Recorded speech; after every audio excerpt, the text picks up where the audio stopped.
Now on Celebrity Meal Crasher.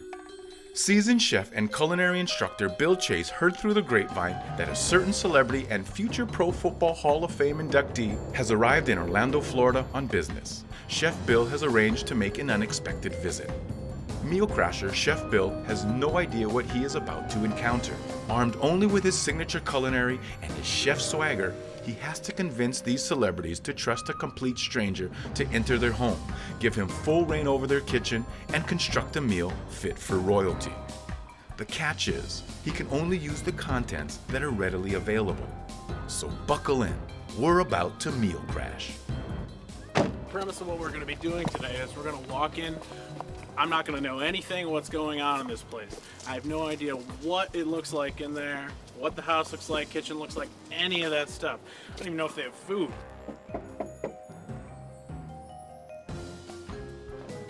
Oh man, it's Andre Reeves.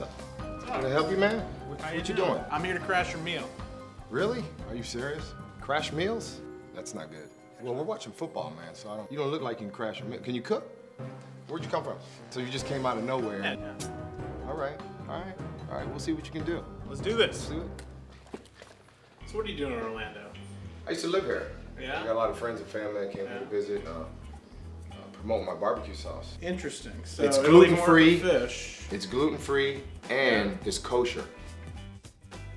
Were you a chef? Yeah. I was a chef. What's your specialty?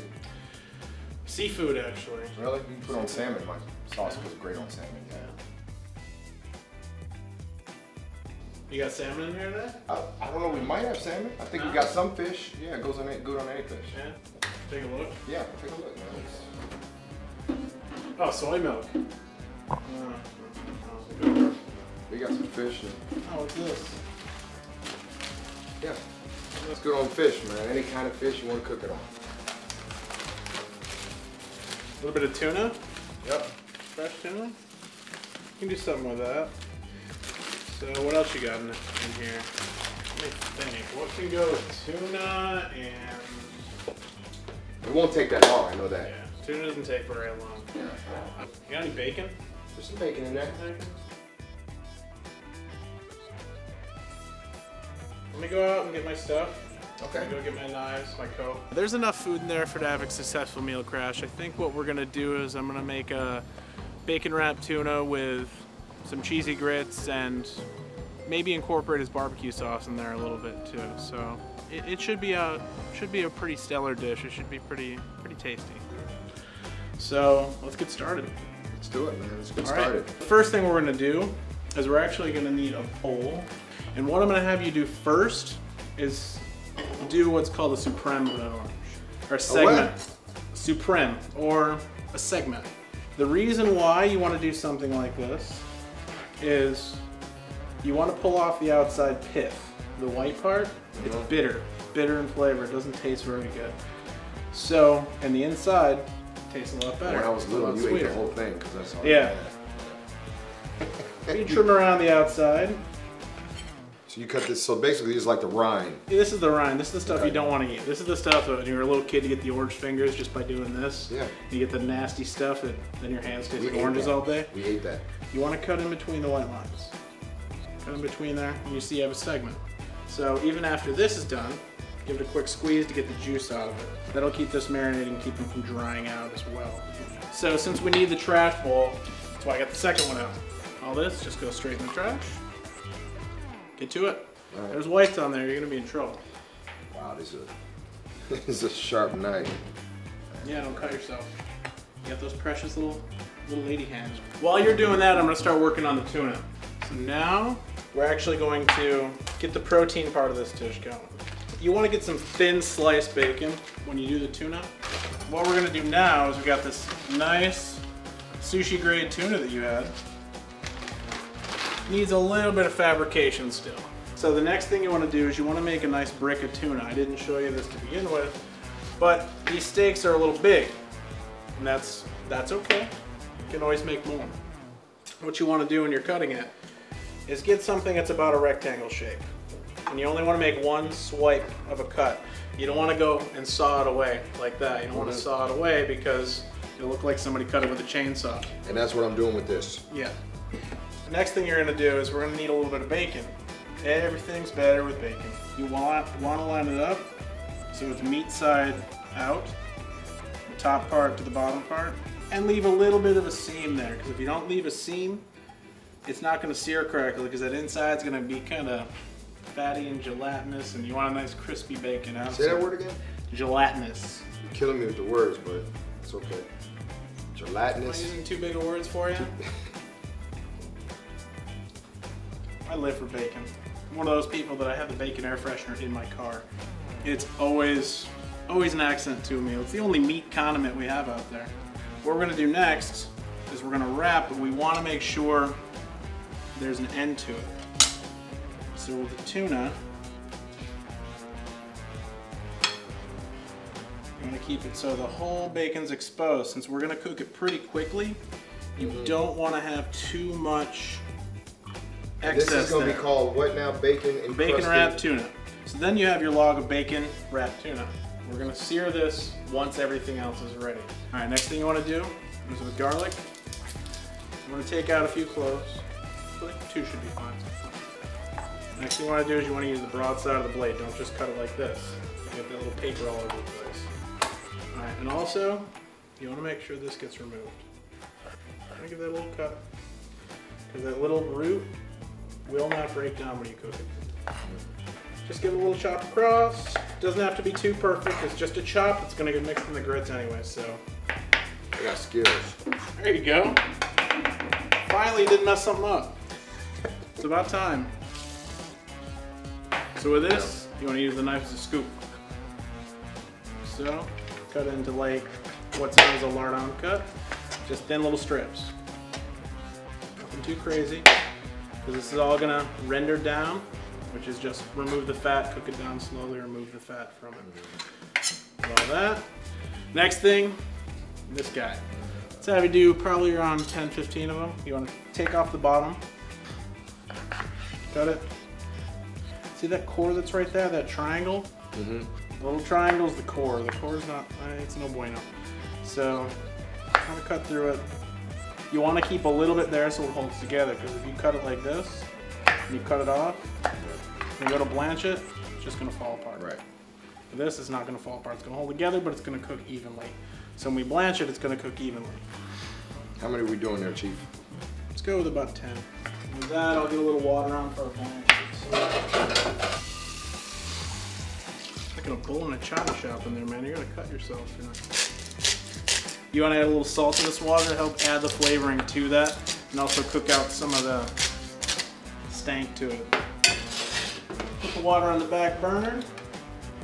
Alright, so the next thing we're going to do is we're going to start applying heat to everything. Get everything to come out at the same time. To render out this fat for the bacon and get the real nice deep flavor in there, you want to put that in there first in a cold pan. Put a little oil in there just to get it started as well. So the next thing, while I'm waiting on you, slow poke, is delicate, man. Delicate. Delicate like you a Mack yours. truck. I'm gonna start picking it up on you right now. Alright. Come on, you're like a 5 right now, like a 3 to 5. Let's bring it up to like a 7 at least. Come on. I know you got speed. If you were one of my cooks, I'd probably fire you by now. It's okay. You want to give this a nice clean? This parsley is not pre-washed. With the clean parsley, you want to pull out all the leaves, none of the stems. So we're going to chop this parsley, and you don't want to bite into a stem. While we're doing this, it's a little arduous from time to time. I know, big word alert again. One thing I'm going to learn from you is big words, bigger words. It's good to have a good vocabulary. The next thing we want to do with the parsley, before it gets chopped, is get it really, really nice and dry. Get the paper towel, really squeeze it, because when you look, it's going to be kind of wet. You get a nice dry parsley. All right, now you see it's rendering a little bit. With that extra little fat that's in there, you want to cook it down some.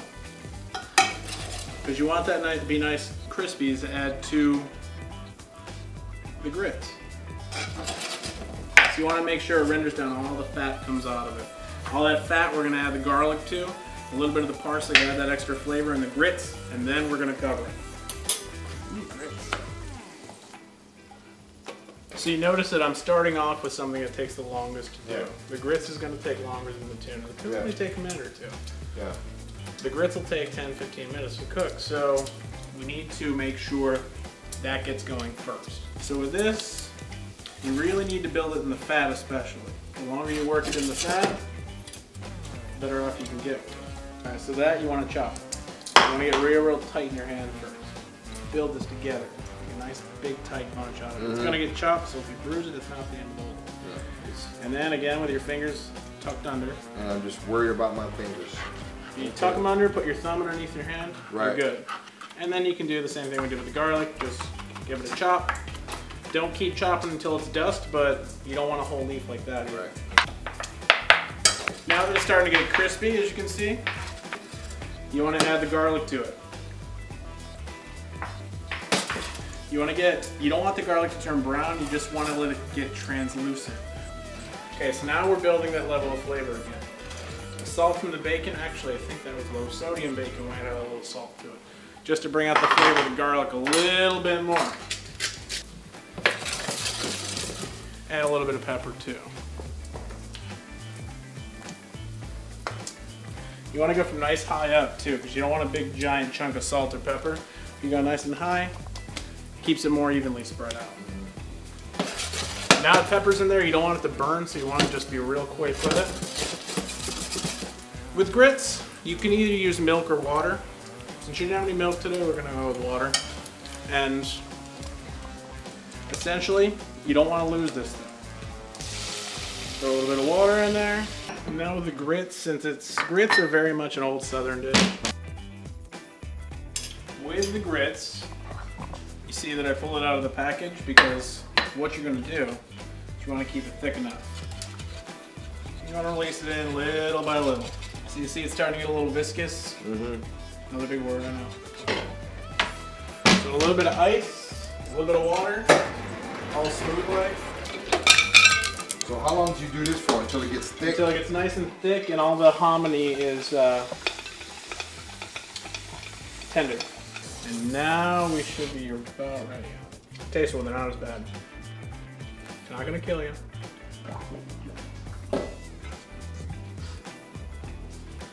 You know what? That's not bad. Exactly, it's not that bad.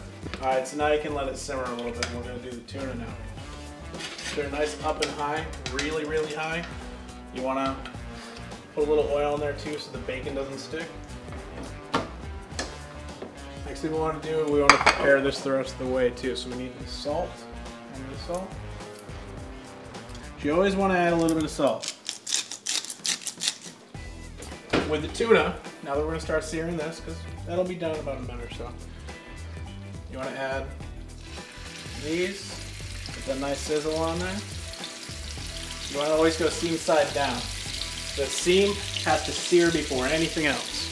So you wait for the bacon to brown or the fish to brown? The bacon, the fish will brown before the bacon will. Right. Well, we'll to that side. So you got olive oil in there. Just a little bit to get it started. If you want to render that bacon down, this extra fat that's going to be in here, we're going to throw in the Brussels sprouts. As you can see, it's sealed on that bottom there. If you look in there, it's not falling off. Right. That'll keep your bacon wrapped on there. Because if you just laid it down like this first and let the seams, it'll just curl up. Right. Kind of like a pig's tail. And it just won't look right. Right. While we're waiting for this to sear a little bit more, we get this whisk. Make sure we get inside there a little bit. Throw the blue cheese in there. You want to add the blue cheese to it. That'll help add to the rest of it. So go ahead and give it a whisk. Get it all in there. Now we're going to throw in this nice fresh green chopped parsley you did. Nice job on that too. What you want to do is you want to let it drain a little bit. Get rid of a little bit of the fat.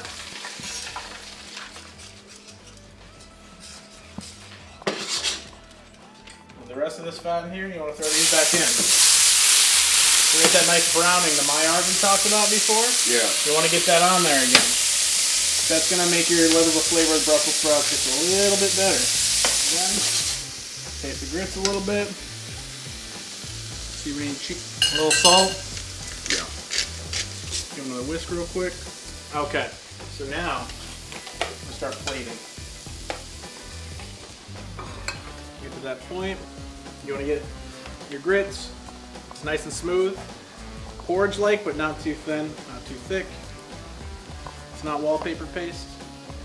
You want to lay it down. You got the bacon in there, you got the grits. Lay some down in the center there. That should make it kind of straight. We're kind of laying it on the bed for the tuna. Lay these down into the grits. And now, with the tuna, you want to get a nice full slice, like I said before when we were breaking it down. Just take the little first piece off. That's for the chef. You want one slice through, like so. A nice medium rare. And then with this guy, on the knife, spread it down so we can show that nice red to it. Like so. Lay that across. That's why we kept it on the knife. And with your sauce here, just a little bit. A little bit right there. A little bit right there. I'm gonna have you try one of these. I'll show you the first one, you gotta try the other one. Last thing, you want just a couple across the top. You want to get the nicest ones there.